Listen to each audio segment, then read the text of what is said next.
राधे राधे मित्रों, हरे कृष्णा। आज की हमारी वीडियो होलाष्टक पे होने वाली है। होलाष्टक यानी कि होली से पहले के 8 दिन। इन दिनों शुभ कार्य करने की मनाही होती है। होलाष्टक शब्द होली और अष्टक 2 शब्दों से मिलकर बना है, जिसका अर्थ होता है होली के 8 दिन। होलाष्टक फाल्गुन शुक्ल पक्ष अष्टमी से शुरू होकर फाल्गुन शुक्ल पक्ष पूर्णिमा तक रहता है। अष्टमी तिथि से शुरू होने के कारण भी इसे होलाष्टक कहा जाता है। दूसरे शब्दों में हम ये भी कह सकते हैं कि हमें होली आने की पूर्व सूचना होलाष्टक से प्राप्त होती है। इसी दिन से होली उत्सव के साथ साथ होलिका दहन की तैयारियां भी शुरू हो जाती हैं।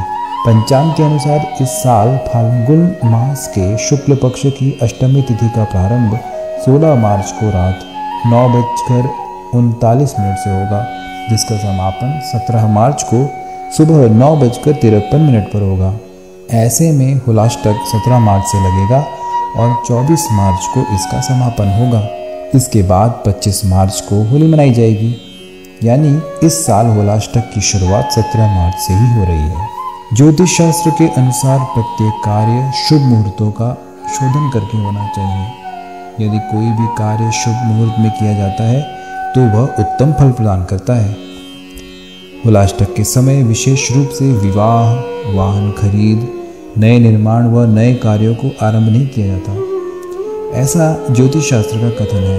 अर्थात इन दिनों में किए गए कार्यों से कष्ट, अनेक पीड़ाओं की आशंका रहती है तथा विवाह आदि संबंध विच्छेद और कलह का शिकार हो जाते हैं, या फिर अकाल मृत्यु का खतरा या बीमारी होने की आशंका बढ़ जाती है।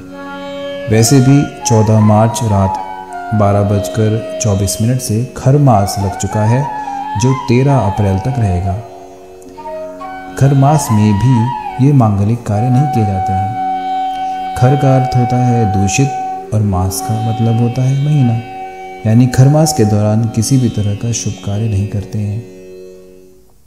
होलाष्टक के दौरान सभी ग्रह उग्र स्वभाव में रहते हैं, जिसके कारण शुभ कार्यों का अच्छा फल नहीं मिलता। इन ग्रहों के उग्र होने के कारण मनुष्य के निर्णय लेने की क्षमता कमजोर हो जाती है, जिसके कारण कई बार उससे गलत निर्णय भी हो जाते हैं और हानि की आशंका बढ़ जाती है। माघ पूर्णिमा से होली की तैयारियां शुरू हो जाती हैं। होलाष्टक आरंभ होते ही 2 डंडों को स्थापित किया जाता है। इसमें एक होलिका का प्रतीक है और दूसरा प्रहलाद का। ऐसा माना जाता है कि होलिका से पूर्व 8 दिन दाह कर्म की तैयारी की जाती है। जब प्रहलाद को नारायण भक्ति से विमुख करने के सभी उपाय निष्फल होने लगे तो हिरण्यकशिपु ने प्रहलाद को इसी तिथि फाल्गुन शुक्ल अष्टमी को बंदी बना लिया और मृत्यु हेतु तरह तरह की यातनाएं दी जाने लगी, किंतु प्रहलाद विचलित नहीं हुए। इस दिन से प्रतिदिन प्रहलाद को मृत्यु देने के अनेकों उपाय किए जाने लगे, किंतु भगवत भक्ति में लीन होने के कारण प्रहलाद हमेशा जीवित बच जाते।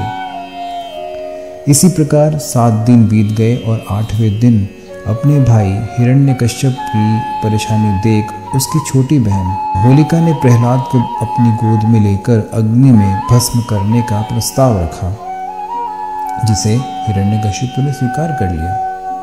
परिणाम स्वरूप होलिका जैसे ही अपने भतीजे प्रहलाद को गोद में लेकर जलती अग्नि में बैठी तो वह स्वयं जलने लगी और प्रहलाद पुनः जीवित बच गए, क्योंकि उनके लिए अग्निदेव भी शीतल हो गए थे। तभी से भक्ति पर आघात हो रहे इन 8 दिनों को होलाष्टक के रूप में मनाया जाता है। भक्त प्रहलाद पर जिन जिन तिथियों को आघात हुआ उन तिथियों के स्वामी हिरण्यकशिपु से क्रोधित हो गए। तभी से फाल्गुन शुक्ल अष्टमी के दिन से ही होलिका दहन स्थान का चुनाव किया जाता है। इस दिन से होलिका दहन के दिन तक इसमें प्रतिदिन कुछ लकड़ियां डाली जाती हैं। पूर्णिमा तक यह लकड़ियों का बड़ा ढेर बन जाता है। पूर्णिमा के दिन सायंकाल शुभ मुहूर्त में अग्निदेव की शीतलता एवं स्वयं की रक्षा के लिए उनकी पूजा करके होलिका दहन किया जाता है। जब प्रहलाद बच जाते हैं उसी खुशी में होली का त्यौहार मनाते हैं। ऐसी मान्यता है कि होलाष्टक के दौरान भगवान श्री विष्णु, भगवान श्री नरसिंह देव और हनुमान जी का पूजन किया जाता है। इसके अलावा इन 8 दिनों तक महामृत्युंजय मंत्र का जप भी करना शुभदायी होता है। साथ ही ग्रहों का अशुभ प्रभाव भी कुछ हद तक कम हो जाता है। मित्रों, जिस प्रकार होलाष्टक के 8 दिन भगवान श्री हरि ने भक्त प्रहलाद की रक्षा करी, वैसे ही भगवान हम सब की भी रक्षा करें। इसीलिए हमारी अगली वीडियो श्री नरसिंह कवच पर होने वाली है।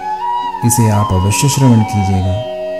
इस श्री नरसिंह कवच के श्रवण से होलाष्टक और खरमास के दुष्प्रभाव से निश्चित ही आपकी और आपके परिवार की रक्षा होगी और आपका घर धन धान्य से भर जाएगा। मित्रों, यदि आपने हमारे इस चैनल को अभी तक सब्सक्राइब नहीं किया है तो कर लीजिए। इस वीडियो को लाइक कीजिए, शेयर कीजिए और बेल आइकन पर क्लिक कीजिए ताकि आगे ऐसी ही आने वाली वीडियोस के नोटिफिकेशंस आपको मिलते रहें।